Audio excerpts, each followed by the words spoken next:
here, right? Just Jinx Poppy. Jobs are good. Yeah. Just...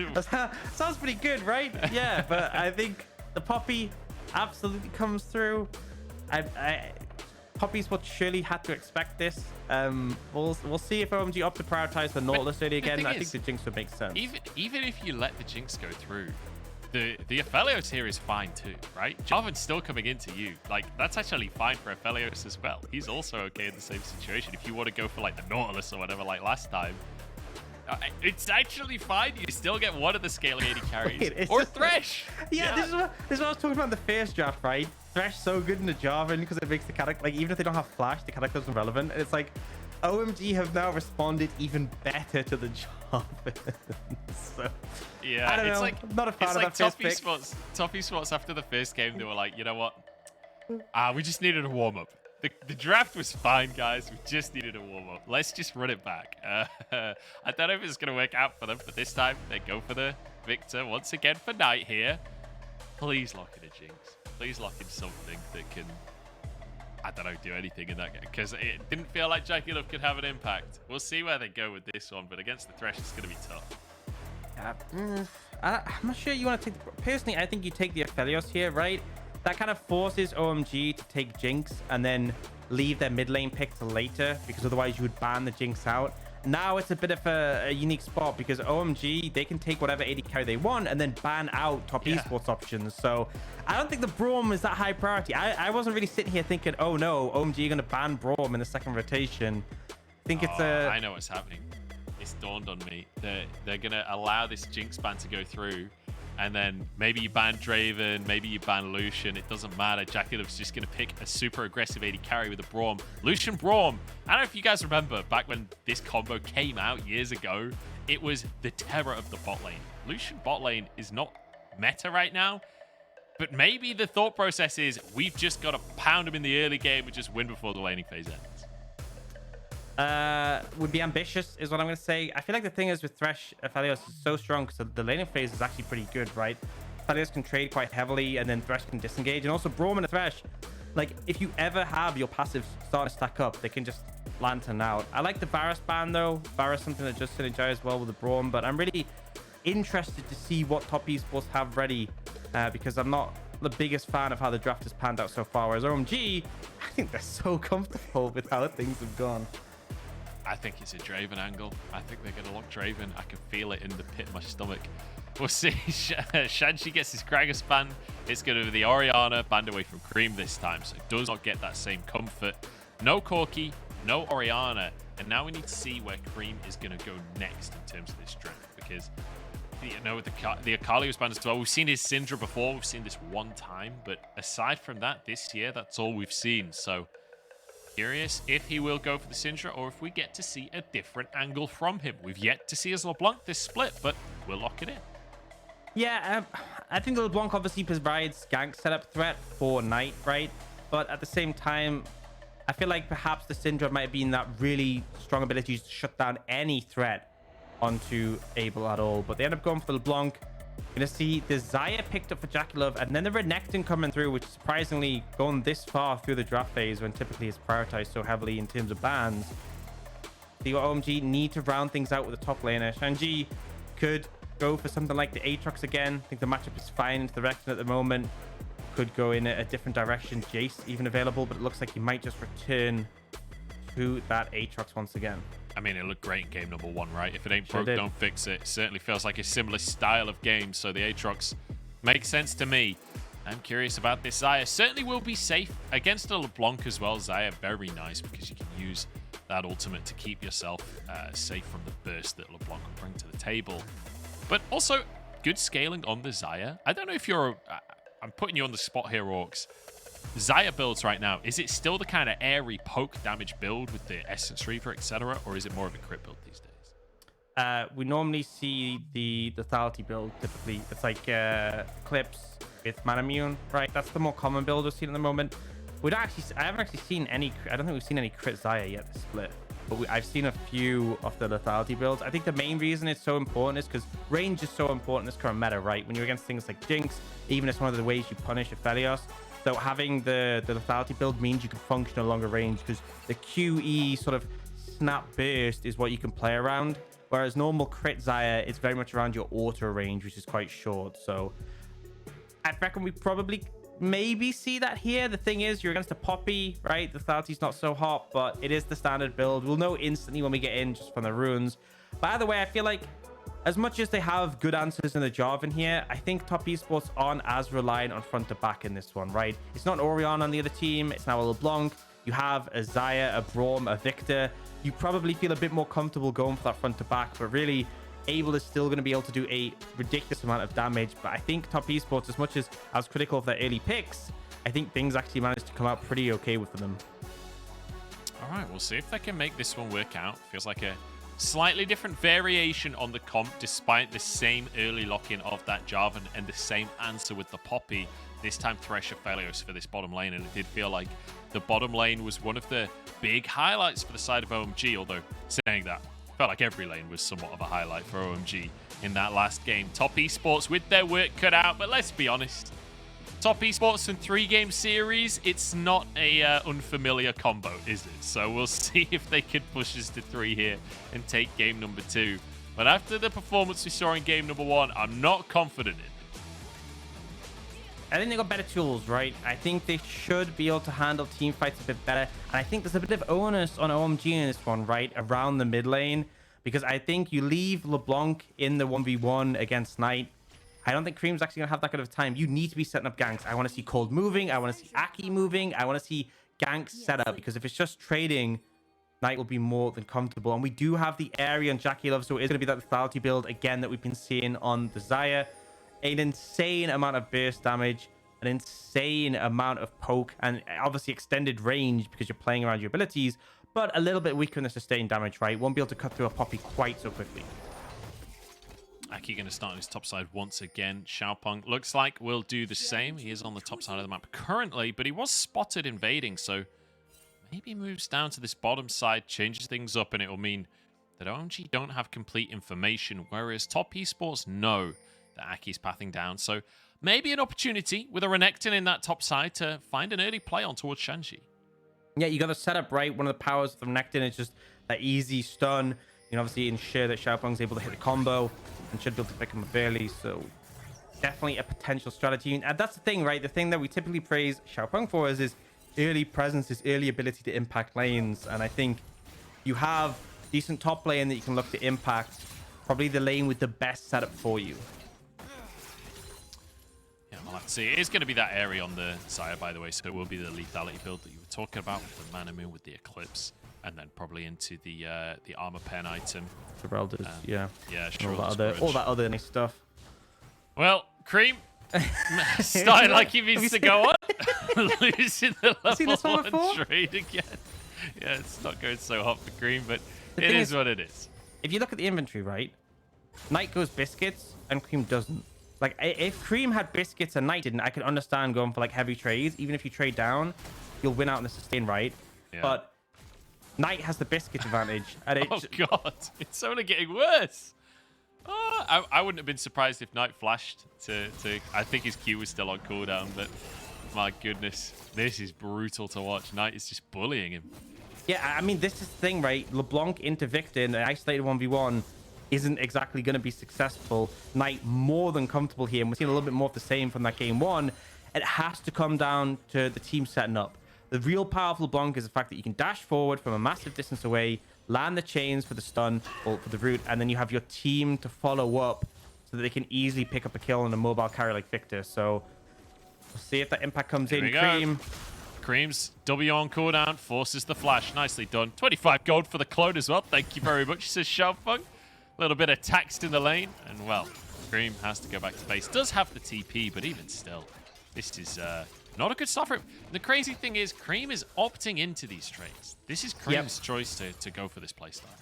Yeah, he's really trying to fight Knight, and I don't know, game 1, at least just like a mage versus mage matchup. But if you're losing these trades early in the LeBlanc, it's like you've lost your flash already, you're down TP. It really does not set up the game for a good situation. You need to be coming out ahead because you're just going to lose out in terms of value as the game goes on. And top esports will feel a lot more comfortable in those team fights with how their composition is faring up now. Zhuo. Zhuo's gonna die. That's just a straight 2v2 kill. In the meantime, Shanji's being ganked. We didn't even see. But he's fine. He survives for the time being. JackeyLove so low on HP. He walks to try and stop the shield for Aki, but I mean, you've got bigger fish to fry right now, dude. Like, your health bar. He goes down. And OMG get 2 kills in the bottom. I'm not gonna lie, I'm just confused. I'm just confused. Yeah, I'm kind of lost, right? I mean, especially they picked the Braum into the Thresh. Like, it's not exactly like a super favorable matchup, but you know, if you're picking this champion into it, you should be able to put yourself in a matchup where you're comfortable. Duck lands, but look, he goes back in here. You have flash, man. Like, he goes back in, ends up just dying anyway, and then JackeyLove's like, you know what? I'm gonna walk out of tower range. And in fairness, I think JackeyLove is trapped between a rock and a hard place here, but even so, it's just messy. I don't know what is going on for top esports right now, but it's not pretty. And I'm not gonna lie, Zhuo on hard engaged champions, love this guy. When he's not on a hard engaged champion, there's always a couple of question marks, and it feels like we're seeing that rear its ugly head once again on this Braum. I think he was trying to proc the stun. I think he was saying, look, I'm already dead anyway. You can see the replay of what happened. I mean, it's Renekton Jarvan is pretty self-explanatory. Shanji does manage to escape using his flash, but it cost 2 flashes on the side of top esports. So another positive for OMG, but yeah, I don't know. We'll have to wait and see. I think Zhuo was trying to proc the stun, is what I was saying. Yeah. I think that's the thought process, but honestly, just getting caught by the hook in that situation is pretty rough regardless. Now, Cold's looking. Yeah, he is. Flash forward for the flay. He's going to sacrifice his life, I think, for this play. JackeyLove getting 1 for himself. The feathers are going to come back 1 for 1 so far. Abel's still surviving. Full HP right here. The stun comes in root across the team. Zhuo low on HP. 1 more auto would do the trick as Aki survives here. And now red and white, time to fight. JackeyLove has to flash away. Zhuo over the wall, but the auto comes on through from Creme. And there's one as well for Abel as he charges on forward. Sorry, Aki getting that kill. The Chaos Storm trying to bully them away. I don't even know who won that fight in the end, but it's 2 kills for Creme. Shanji and Zoom going out at World Ender versus Dominus. Neither will be able to find an opportunity. OMG coming out ahead in terms of the kills. It's Knight still alive at the end. Everyone else ends up getting caught out there. And I just feel like OMG able to lay that CC. And as you said, Cold. I mean, he just spots this, right? Yeah. He's fine. Yeah, I think OMG just able to chain together good single target selection. I think this is a critical thing. Like, Cold goes in very deep, but initially this looks like it could be rough simply because of the fact that the Braum passive is so effective at turning it around.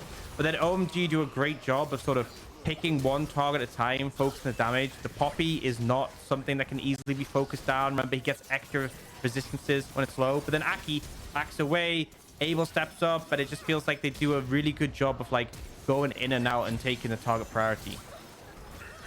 Aki sacrificing himself to get that one last kill there. And crucially, I just love that Cold is like, my life does not matter. So long as I'm setting the team up, that's all that counts. He's like, when he goes in for that play, he knows he's not coming out of the other side of it, but he's happy to make that sacrifice to make sure that Creme and Abel are set up for the mid game. And guess what? Creme's got 2 kills. He's got a bounty. Abel currently 10 CS up, 1-0 and 4. They are more than set up for the mid game. Yeah, but the critical thing is Knight farming pretty healthily, still has flash available. Creme very fortunate to have picked up the kills in that fight because he was falling a fair bit behind. Overall, feels like Knight once again setting up for a performance on Viktor where he could be looking to put out, you know, crazy amounts of damage as the game goes on. I think the big thing is in this matchup, there isn't that range discrepancy we saw in game 1. A lot more comfort for him as a result now. Zhuo just... Chad Creme just doesn't even notice Zhuo, just ignores him completely. Creme was expecting him to respect the queue. Not even a blink. Not even a blink. Just goes for the honey fruit. We love to see it. Oh, dear. Now, top esports moving up towards the top side of the map. They're going to go for the Herald themselves here.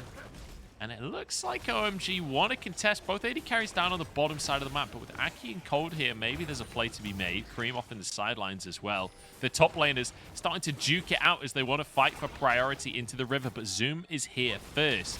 This could get dangerous for OMG if they overcommit. Creme takes a chunk. Top Esports grouping as a 4 here, but Aki, the steadfast present, blocks everything. Xiaopeng low, he goes down. Herald taken by OMG, and they want more as well as Creme is tearing through everyone. Shanji falls though. Maybe Zoom can turn the fight around. He is a Renekton in the early game. Knight and Zoom, the solo laners from Top Esports, they bully OMG away, but the fight's already lost. Yeah, kill advantage for OMG, and they get the Herald, and I don't understand the decision making from Top Esports, right? They actually move JackeyLove up towards the top side of the map and then go, you know what, we don't need him, send him back. So he misses out on farm, right? Abel gets 3 plates, and then they still lose the fight. Like, pick one, either move him up top and then have him there for the fight, and then at least you would have a numbers advantage, and maybe that could have been the difference maker. But I mean, this is so messy. Chaos Storm just on the Poppy. Both of them trying to dash forward and getting interrupted. The Cataclysm just on the Poppy. I mean, this is not really good. Away from the Herald just as the smite fight comes up as well. I don't know. Xiaopeng has not had a good Jarvan performance so far. But yeah, I mean, Abel now 1,000 gold up, because while JackeyLove was taking the scenic route towards bot lane, he was able to pick up plates and get extra waves. It's kind of a repeat of that game 1 where, like, it comes to that sort of early mid-game point where decisions have to be made, and Top Esports just managed to make the worst possible decisions in the situation. Time and time again. I will say, nobody can say that Top Esports is inconsistent anymore, because they will make the worst play available. They'll manage it somehow. Oh, my Lord. Yeah, this has been a series and a half for Top Esports, and honestly, look, they've got 2 weeks off after this game, and I think they need it. I think they really need it based off of what we've seen so far this split. I'm sure this team will be a top team by the end of the year. But the end of the year is a long way away based on what we're seeing so far. As Aki moving in alongside Cold, trying to get some vision. Drake onto the map as Knight goes for another trade with Creme. This time Creme winning out. I say that Chaos Storm's going to change the health bars. I don't know where I'm going with that. The tables have turned, I suppose. It's 11 minutes on the clock, and Abel is just hammering away on this tower, almost finishing off the final plate with Code and Aki here to zone. They'll get this last plate done. That's the first tower of the game in favor of OMG. And this is really scary, right? With Abel getting fed on this Aphelios. One of the big things is I was talking about how, you know, the front to back dynamics changed a bit. You have Knight and JackeyLove on the back line. LeBlanc not really the best in these front to back scenarios. But the fact that Abel is so fed, 1,700 gold above JackeyLove, it means he'll just decimate anyone on the side of Top Esports who comes close to him. So very scary to be in that situation already. OMG will quickly equalize in terms of dragons, and they're 3,000 gold up at only 11 minutes. This is not how Top Esports wanted this to go. The crucial thing as well is when you see that first tower go down and the AD carry get all of the plates, the initial thought process will be, they dropped a Herald in that lane. No.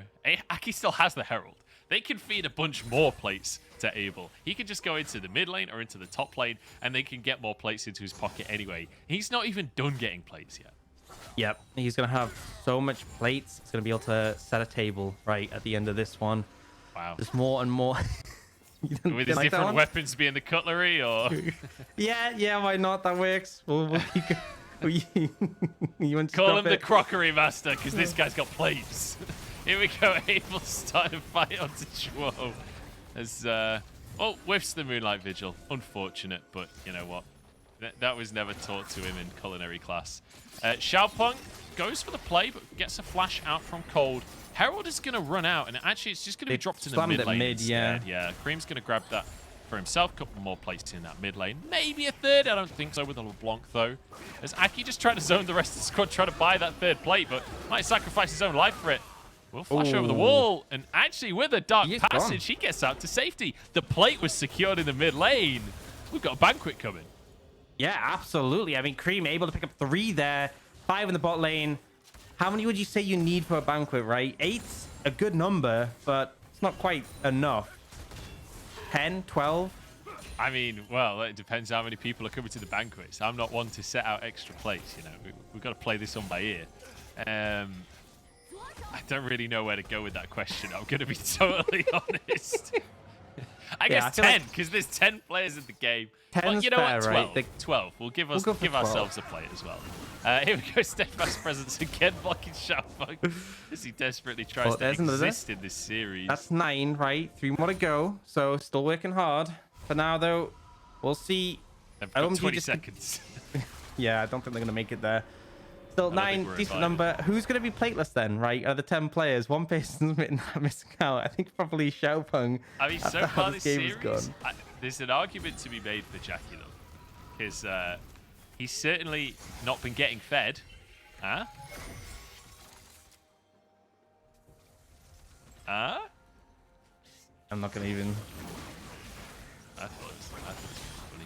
See, this is why LEC is better, right? Because when Medic makes a joke like that, VODS just courteously laughs along, whereas you just roast me, you know? Yeah, I'm not going to give you... I'm not going to encourage you. Dagda would have laughed. Dagda would have laughed. I mean, I feel bad because I make really bad jokes, and then you give me the courtesy laugh, and I don't do in return, so yeah, it's not exactly reciprocated. But, you know, moving on swiftly from all this plate talk, we see top esports keep fishing for these potential engages, but it's pretty tricky for them to find the opportunity. And this is kind of something we talked about with the Jarvan. This is not an easy game to play Jarvan, right? There is no real good target on the enemy team to be ulting with the Lantern available and the fact that, you know, LeBlanc's so mobile. But looking for an engage. Here we go, TP being channeled as well. OMG want to commit for this Herald. In the meantime, Zoom staying on the bottom side, not going to channel his TP for the time being. Knight rooted, but gets over the wall. Keep himself safe.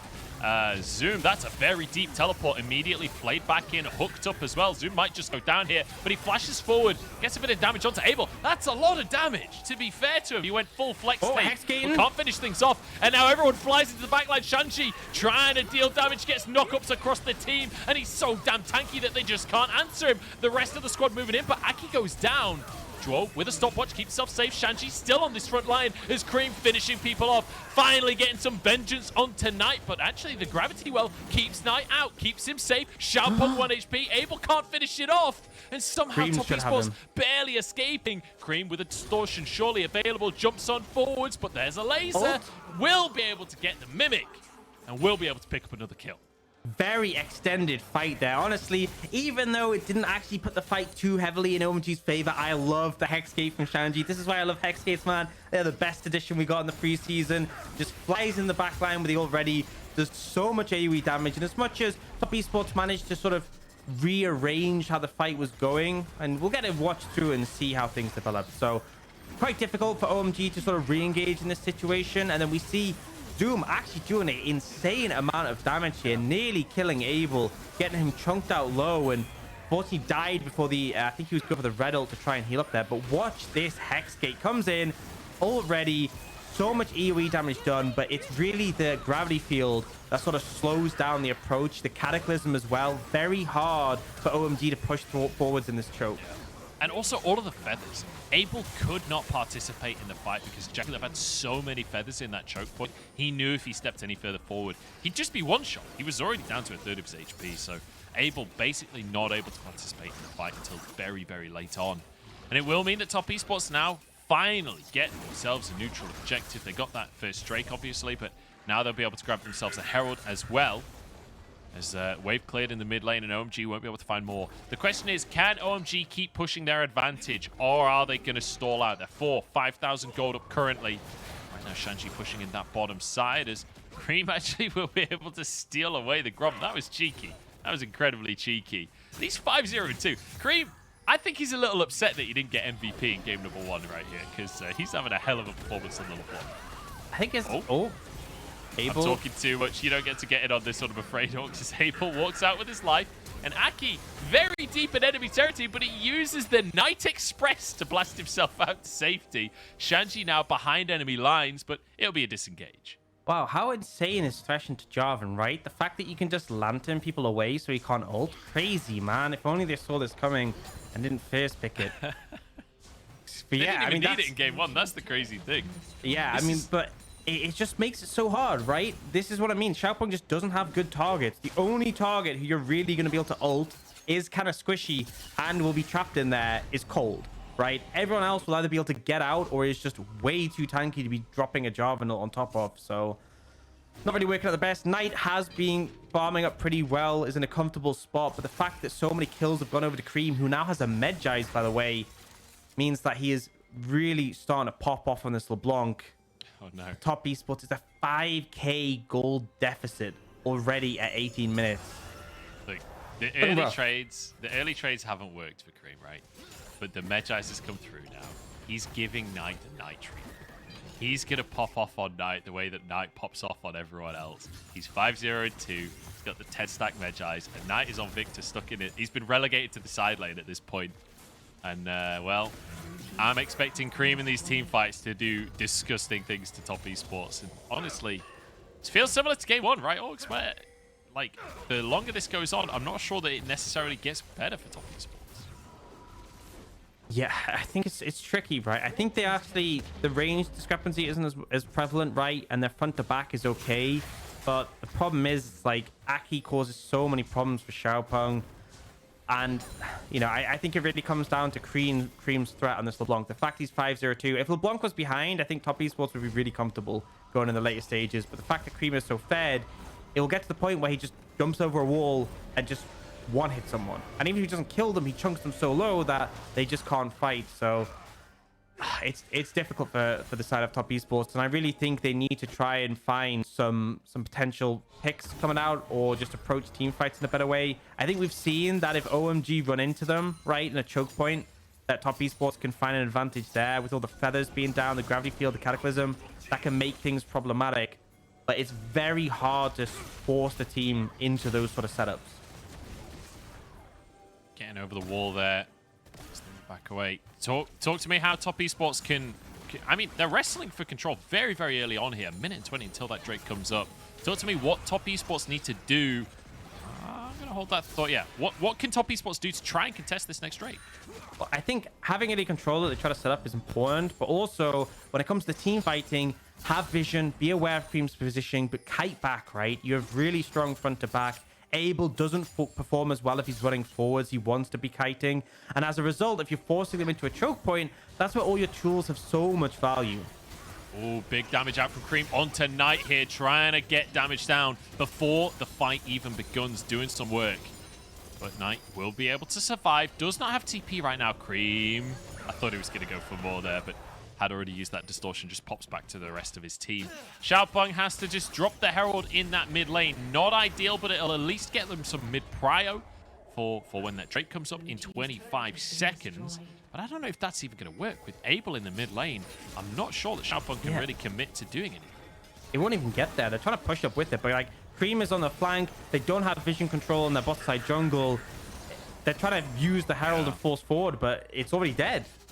Bit of a whiff from Abel, though, on the Moonlight Vigil, so maybe a small advantage available. Hook comes out from Cold. They don't commit.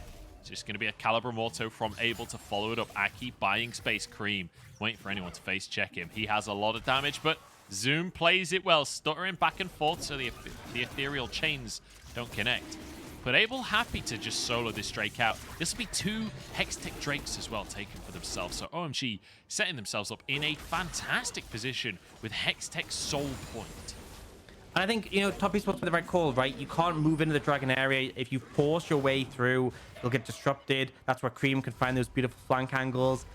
It just feels really difficult with this much of a deficit, 6,000 gold behind. You really need a mistake from OMG if you're going to bounce back into this one. And Knight is getting stronger as the game goes on, but it still feels like it's not quite enough, right? We have Creme has the Loons, the Medjais, plus the large rod, whereas Knight's still working on his second item. And I think Baron is definitely the sort of situation where top esports can flourish, right? If everyone on OMG is trapped in the pit, that's a great opportunity for a team fight. I think for OMG, don't even risk it. Don't even think about Baron, right? You have Drake coming up in 4 minutes 20. It's Soul for you. It would be second Drake for top esports. That is such a stacked fight in your advantage. And if you secure it, Hextech Drake is another one that was going to get nerfed, right? We've seen Chemtech was going to get nerfed and then removed from the game now, thankfully. Oh, hang on. Xiaopeng is just going to try and one-shot Creme. He can't actually finish it off. Creme escapes with his life. That's so crucial. Aki clears the way for the mid lane. And what looked like an opportunity for top esports just slips through their fingers like sand. I like that they fished for the pick, but just not able to find in the end. Obviously, LeBlanc with the Thresh as well there. Definitely one of the harder targets to take down. Close, but realistically, even if they got the kill on Creme, the gold influx... Actually, to be fair, the gold influx and the Medjay stacks alone, that would have been huge. So, kind of a big miss out on that one. Yeah, massive, massive moment there. And You know, it's one of those moments where Baron is alive. And, you know, while we've criticized Top Esports' shot calling, right? We've criticized their decision-making so far in this split. They're still a team that's willing to start a Baron. If they find that pick onto Creme, maybe that's their opportunity. But now, with that slipping through their fingers, they won't be able to have that chance. And there's still, what, 5,000 gold down against an Aphelios, against this LeBlanc that is just terrifying at this point in the game. Doesn't feel like it's getting any easier, and Top Esports need those opportunities. Creme still willing to play with fire here, but Zhuo and Xiaopeng will not have the damage to kill him by themselves. And you can see the pressure's on, right? Because Top Esports ideally want to find a fight or a kill or a pick or anything before the dragon spawns, because if it comes down to that scenario and OMG secured, oh, Aki could be in trouble. Yep, steadfast presence, though, means that he's definitely not. None of the engaged tools work for Top Esports against this Poppy, but Cold stunned up, big damage. But in goes Creme on the back line, forces out the feathers to fly, but Creme jumps back. Oh, he goes to the other side of the fight again. How does he get away with this? He's playing mind games on Top Esports. And Knight flashed down as well on the back of that. Big cooldown burn by the side of Top Esports. OMG playing games with Top Esports. And honestly, I think the Thresh as well. Thresh, LeBlanc, Poppy, so hard to pin down. Xiaopeng doing his best, but it's just very, very difficult to set up these situations. TP flank coming in. Yeah, that looks like it's going to be Creme behind enemy lines. And once again, just terrifying Top Esports. It's 2 minutes until that next Drake comes up. That'll be the moment for OMG. Creme, he's gone too aggressive on this one, but no, he hasn't. He's LeBlanc. He gets away again. How does he keep doing this? Man, the flag and drag from Xiaopeng a little bit short. Love the ult initiation from Zhuo, but it's just not quite enough. They will chunk Creme out. They will force him back once again. Literally just came from base, but still sitting on those Magi stacks, still with that bounty in hand. Could have been huge if Top Esports were able to secure that. But, you know, I'm going to say, I at least like the proactivity from Top Esports, right? They keep trying to find these windows, these opportunities. But the problem is, they haven't found them. And it's a minute 15 until Dragon. If OMG secure this one, it's such a massive power boost. Even if Top Esports win the fight, the fact that there's so much extra damage added, but also that AoE slow. Imagine Creme double distortion in, slows everyone, deals that big AoE as well. The extra 75 true damage on top of that makes things so painful. Yeah, and I want to reiterate as well that for OMG, this isn't just about the Dragon fight for this game. This is about proving that they are a team to be feared in the LPL, that they are a team that can contest for playoffs, that can be a big name. And if they can get a 2-0 against Top Esports, as Creme just completely chunks Knight out of the fight, 30 seconds before Drake comes up, and Knight does have a TP. JackeyLove having to use his own ulti here. Top Esports just being brute forced away from the Drake. It doesn't feel like there's anything that they can do. I thought Creme was on the side of OMG, but right now, Top Esports looking like an eaten mess. Yeah, they are really struggling with the carries chunked out. They have to back away. TP's going to come in, but JackeyLove's going to have to walk from base. And again, the winning condition for a fight for Top Esports was them having control of the area. OMG forced to walk in. This is the opposite of what they want. Aki and Creme waiting in the brush. They're going to find an opportunity. There's the hook, and down goes Zhuo. Creme just one-shots Xiaopeng in the meantime. And that's going to be curtains for Top Esports. I think the Drake taken uncontested now. That's the soul going the way of OMG, and they can just waltz over to the Baron. Why not? There is nothing stopping them. And look at this. Zoom, Knight, and JackeyLove, the three biggest names on this roster. But it doesn't look like the mojo is there. It doesn't look like they'll even attempt to play. And that they can, right? Especially add in the threat of this Hextech Soul. If Creme dashes forward and hits a Q on you, you're slowed, right? And that setup makes it so difficult to approach. They're going to go for it. They're going to try find the fight. It's the classic LPL call. Let's outplay. Let's use our better hands. In the backline goes Creme, but he can't find an opportunity to get damage for now. Aki goes wide on the keeper's verdict, but it's not going to matter. It's enough. Oh, the Chemtech, the Hextech Gate. That was Creme. Oh, it's Creme. Okay, it's okay, Creme. it's Creme. I saw yeah, I was like, the same. I was the same. But again, OMG, another objective. Nothing Top Esports can do. And I just can't believe my eyes on what we're witnessing. This might well be a 2-0 for OMG over Top Esports. And a convincing one at that, right? It feels like Top Esports really got their work cut out for them. And here, this is a problem. Once again, they're forced to approach, right? Perfect setup for Creme to be in a position to punish. It's a great engage Maki, but Xiaopeng comes forward and Creme out of the fog of war. Not really too much counterplay here. And now support dead, jungler dead. Really no way to contest that dragon. And now 7,000 gold lead for OMG with the Hextech Drake, with the Baron in hand. It feels like they just need to close the game out. And you look at the scoreboard, right? 65 CS lead for Knight. Obviously had that strong laning phase, but it just isn't able to be capitalized on. Creme, once again, just trying to cause havoc for top esports, but they'll just slowly but surely... Oh, Creme, actually, you're in a bad spot. That's not the way to go. He's got too cocky, has to flash. Oh, that was a little funky, but he gets out with the Mimic. Will survive. That brought 5 players from top esports to the bottom side of the map, though. Creme, I'm not especially sure how he survived that one. I'm not sure he should have survived that one, honestly. But doesn't matter. He did. That's all that matters. And now the inhib tower in this top side with the Baron cannons will just be finished off pretty quickly. Zoom behind the enemy team. Dominus proc. This is the opportunity for top esports. Creme overstepped, and maybe his team is punished for it. Shanji flashes away, though. Zoom jumping forwards to get that stun. Shanji's tanky, though. Moonlight Vigil once again whiffed by Angel. Abel. It's 1 kill for Zoom, and in the meantime, the rest of OMG are shattering the base apart. And it feels like top esports just can't catch a break. Aki trying to finish the inhib in the mid lane as the rest of the minions barrel in the top side. And OMG are everywhere all at once. Top esports, they can't do anything about it. Creme is in the bottom side in the meantime. This will be all 3 towers taken down. And at least, at minimum, 2 inhibs, probably all 3, maybe even the game orbs. Honestly, at this point, very little feels like top esports can do. Their engage just doesn't work against OMG's composition, and it feels like OMG is just able to walk this one in. This was meant to be a super team from top esports, but it's been just a disaster so far. Aki goes way too deep trying to end the game, but I don't think it matters anyway. Nexus is bare, and the damage is coming through from the OMG squad with the Hextech Soul. They obliterate top esports 15-6. And a 2-0 win for OMG. Doesn't even feel close. Honestly, game 1 and game 2, OMG looked like the convincing better team. And despite solid performances there coming out from Knight in the mid lane, in the laning phase, it's just not enough. Xiaopeng felt like a non-factor in that series, right? On the Jarvan, and I just don't understand this Jarvan first pick priority. Jarvan is great, right? But when Thresh is available, when the enemy team, you know, are going to counter